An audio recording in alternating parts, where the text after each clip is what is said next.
For today's headlines, Philippines signing nuclear power study deal, Cusi says. Stop Oplan Baklas, group asks Supreme Court. Vax program has come a long way according to the Department of Health. Rescind Rappler Memorandum of Agreement, the Office of the Solicitor General tells Comelec. No standing in jeeps and buses. San Juan goes house to house for Vax drive. Bongabon hosts Gravel World Series. Vodka boycott, Americans, Canadians show solidarity with Ukraine. Good morning, I am Venice Bautista and this is Tribune News on Q. Today is March 2, 2022 and these are the latest news of this Wednesday morning.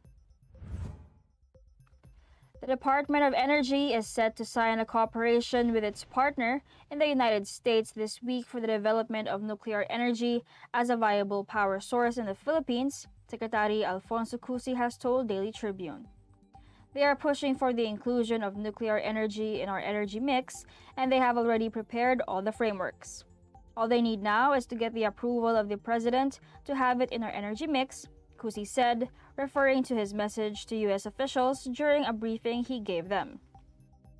He is going to the U.S. in the first week of March to sign a cooperative agreement on nuclear energy. That would help our archipelago and will improve the reliability of energy supply in the country, he added. Cusi has called on foreign investors to place their bets on the country's renewable energy sector to jumpstart the revival of the government's nuclear ambitions. The DOE chief pointed out that American companies can greatly contribute to the country's initiative of harnessing the potential of nuclear power generation. Under the Philippine Energy Plan 2020-4040, the DOE outlined the country's clean energy transition strategy, which opens up vibrant investment prospects. Cusi noted that bold policies are currently in place to increase the interest and participation of domestic and international investors. President Rodrigo Duterte is reviewing the recommendation of the DOE that would help establish a national policy on the use of nuclear energy as an option for power generation, Cusi revealed. Supporters of presidential aspirant and Vice President Leni Robredo have asked the Supreme Court to stop the Commission on Elections from implementing its Oplan Baklas, or campaign to dismantle oversized campaign posters. In a 52-page petition filed through their lawyer Ray Paulo Santiago, the petitioners said the Comelec erred in interpreting sections 21, 24, and 26 of its own Resolution 10730. The removal of election campaign materials on private properties by the Comelec violates the constitutional right to freedom of speech and expression, they said. They added that the regulation on campaign materials and the definition of lawful election propaganda under Section 9 and E, respectively, of Republic Act 9006 only apply to candidates, political parties, and party-list groups. They pointed out that the Comelec does not have the authority to regulate the enjoyment of the preferred right to freedom of expression exercised by a non-candidate in this case. The petitioners added that the wrong interpretation and implementation of Comelec Resolution number 10730 cannot override and supersede constitutionally guaranteed rights, more so if it is expressed within the confine of one's private property. Comelec spokesperson James Jimenez said the legal challenge on their operation is welcome. The National Immunization Program against COVID-19 has come a long way since the government launched the rollout against the virus in March last year, a government official said Tuesday. In a phone interview, Health Undersecretary Mirna Cabotaje, who also chairs the National Vaccination Operations Center, admitted that the early months of the rollout has been slow due to the scarcity of supply of COVID-19 vaccines. Cabotaje told the Daily Tribune that our vaccination is better now and we have come a long way compared to before when they started the inoculation drive with only 200,000 doses of Sinovac for the general population, 100,000 doses for the military, and 100,000 doses for healthcare workers. She's referring to the 500,000 doses of Sinovac COVID-19 vaccine donated by the Chinese government that paved the way for the vaccine rollout in the country in March last year. Kabatahe expressed confidence that the government will meet its 90 million fully vaccination target by the end of June. And asked if the vaccine supply would be sufficient to reach a target, she noted that the country has more than enough. As of February 28, a total of 225,117,030 doses of various COVID-19 vaccines have arrived in the Philippines, according to the official. To meet the target, the government has launched massive vaccination programs to improve the number of fully vaccinated individuals in the country. Tribune News on Q will be back after these reminders.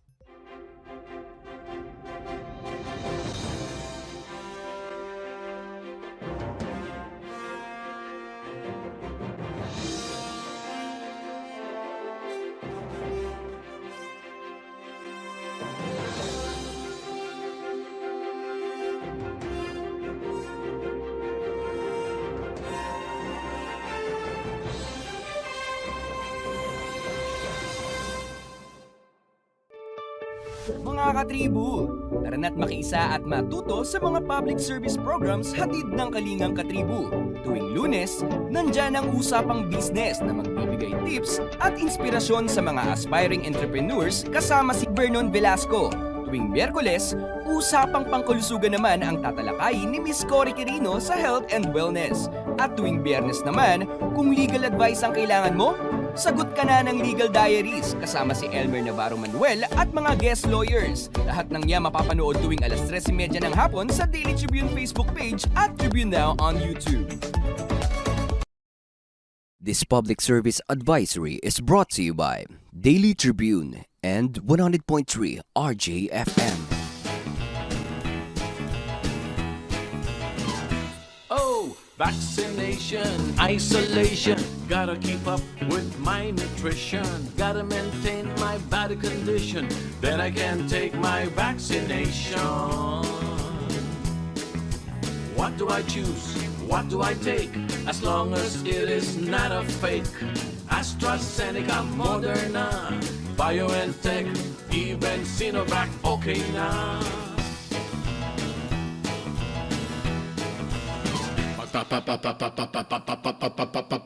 Pababakuna ka ba? Pababakuna ka ba? Pababakuna ka ba? Pababakuna ka ba? Pababakuna ka ba? Pababakuna ka ba? Vaccination for the nation, no more isolation. With vaccination, pababakuna ka ba? Pababakuna ka ba? Pababakuna ka ba? Pababakuna ka ba? Pababakuna ka ba? Pababakuna ka ba? Pababakuna ka ba? Paturok, paturok, paturok. This public service advisory is brought to you by Daily Tribune and 100.3 RJFM.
We are back on Tribune News on Q. The Office of the Solicitor General has asked the Commission on Elections to rescind the Memorandum of Agreement it forged with news website Rappler on providing election-related information pertaining to the May 2022 polls. If not, the OSG warned that it is ready to go to court to rescind the same. In a statement, Kalida claimed that the MoA unlawfully gives Rappler, a foreign-funded entity, access to confidential data on registered voters and the power to influence the election. The Solgen argued that the provisions of the MoA were also problematic as they encroached on Comelec's powers. Kalida said Rappler's history of disseminating unverified and at times false claims also renders it unfit for the fundamental purpose envisioned under the MoA. As the Statutory Council of Comelec, the OSG has urged the poll body to rescind the MoA within 5 days or until March 4, or the OSG, as a people's lawyer, may have to file the necessary case in court to declare the nullity of the MoA by March 7. The Metropolitan Manila Development Authority, or MMDA, on Tuesday reiterated that public jeepneys and buses could not accept passengers more than their allowed capacity. While Metro Manila was placed under the most relaxed Alert Level 1 protocols, the East still does not allow standing passengers in transport services. Only full seating capacity is allowed, the MMDA said. The agency's officer in charge and General Manager Romando Artez stated that it was in agreement with the Land Transportation Franchising and Regulatory Board, or LTFRB, in the implementation of the rule. Meanwhile, the San Juan City government on Tuesday launched a house-to-house COVID-19 booster vaccination campaign for residents who have missed their second dose by 3 months. Mayor Francis Zamora said the special vaccination effort was primarily intended for residents who are mostly senior citizens and bedridden patients physically unable to go to the city's main vaccination sites. The city government called on the other senior citizens and bedridden residents or their caregivers to get them their booster shots by simply calling their barangays to reserve slots. It added that all the able-bodied individuals who are at home may also avail should the vaccination team happen to be in the area. Zamora also said that the City Health Department will set up satellite vaccination areas at the end of this week in 7 key locations in the city, including 2 drive-through vaccination sites at the City Hall and at the Makabagong San Juan Plaza. Tribune News on Q will be back. Stay with us.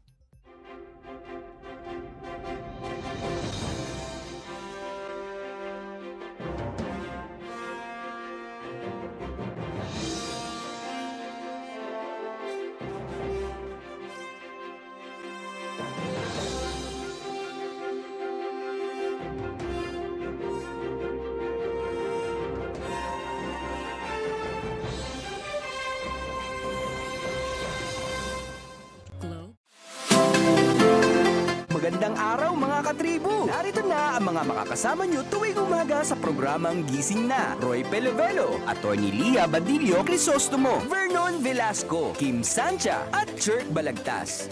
Abangan ang programang Gising Na mula alas 8 hanggang alas 9 ng umaga sa Facebook page ng Daily Tribune. Ilabas na ang mainit na kape at samahan kami sa inyong pag-almusal, mga katribo. Simulan natin ang bawat umaga with good vibes sa mga informative and recreational segments ng aming programa. Maaari niyo rin ibahagi sa amin ang inyong opinion via Daily Tribune Facebook page at Tribune Now sa YouTube.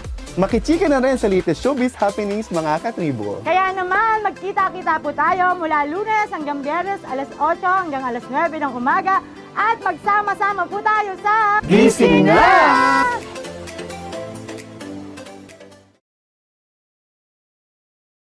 Alamin ang latest entertainment at sa mga paborito nyong celebrities kasama si Pocholo Concepcion sa programang WhatsApp. Makibanding at kwentuhan kasama ang mga kilalang personalidad sa entertainment industry. Sama-sama natin silang kilalanin at silipin ang makulay nilang mundo every Tuesday at 2 p.m. Kaya sit back and relax lang kayo mga katribu.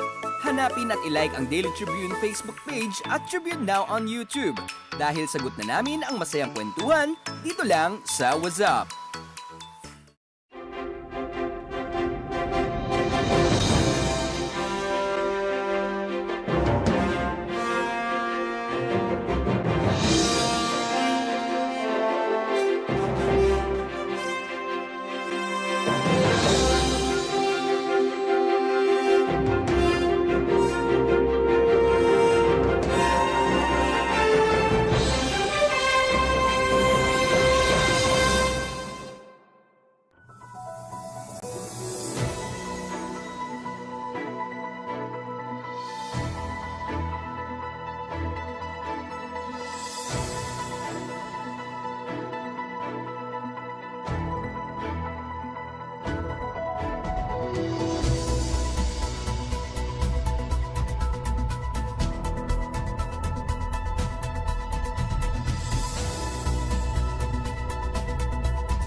You are still watching Tribune News on Q.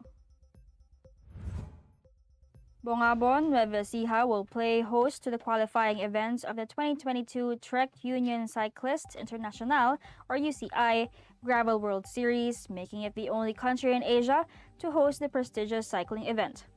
The event, dubbed as Gravel Philippine Bongabon, will be held in Barangay Vega Grande on April 3. Gravel Philippine Bongabon is expected to be UCI's the opening round of the off-road series, with 2 courses offered: 85-kilometer course with a qualifier distance for 19 years old to 49 years old, and 62-kilometer course with a qualifier distance for 50 and above. The winners of the qualifying event will be given the coveted UCI rainbow jersey, given only to those cyclists who have made a name for themselves in the world of cycling. The Gravel Philippine Bongabon course will be held off-road with some forest tracks, farms roads, and the cobbles. Local officials are elated over the hosting of the event in Bongabon, citing that this would showcase their area as one of the best off-road courses in the country. The event is part of the UCI's thrust of creating a Gravel World Championships, the 10th cycling discipline where the institution will award the rainbow jerseys to top male and female cyclists.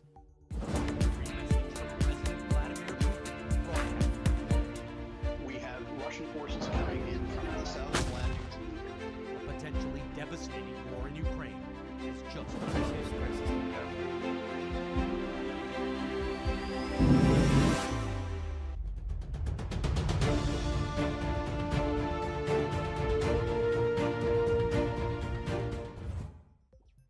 Regulars at Caddy's Bar and Grill in Bethesda, Maryland, can still get a classic cocktail made with vodka, ginger beer, and lime, but it now comes with a different name, a Kiev Mule. Ronnie Heckman, the 31-year-old owner of the eatery outside of Washington, D.C., said he decided to stop purchasing or serving Russian vodka in solidarity with Ukraine, besieged by the Russian military since last week in a conflict that has shaken the globe. They are hoping that other people will join them to continue to bring awareness to what's going on right now, Heckman said, whose family has ties to both Ukraine and Russia from generations back. Behind the bar, Heckman now slings Kiev mules and white or black cans instead of the Russian counterparts, with a portion of the revenue from selling those drinks going to the Ukrainian Children's Emergency Relief Fund. Russian vodka doesn't dominate North American spirits markets, but for the US and Canadian authorities and businesses, stripping Russian brands from shelves and menus was a valuable symbol of support for Ukraine and a visible way to join the international shunning of Moscow over the invasion. Heckman isn't the only small business owner to take a stand in this way, with stores, restaurants, and bars ditching Russian vodka from Kansas to Vermont. And that wraps up the stories this morning. And before we go, we would like to thank the following: SM Store, Araneta City, Department of Tourism, MG Motors, Hina Motors, Security Bank, Empire Eastland Holdings Incorporated, and Overseas Community Affairs Council member Alan Lin of Republic of China for their continued support. Again, this is Venice Bautista on Tribune News on Q. Stay safe, stay healthy, and stay at home. Good morning. Catch the latest news on our website, tribune.net.ph. Follow us on Facebook, Twitter, and Instagram. Subscribe to our YouTube channel, Tribune Now. Download the Daily Tribune app on Apple Store for iOS and Google Play for Android to get the latest and most comprehensive news online. Daily Tribune invites you to join its Viber community, Katribu, to get updates on the hottest news on politics, business, sports, lifestyle, and entertainment. Emoticons of the Tribune mascot Tarsito are available on our community Viber.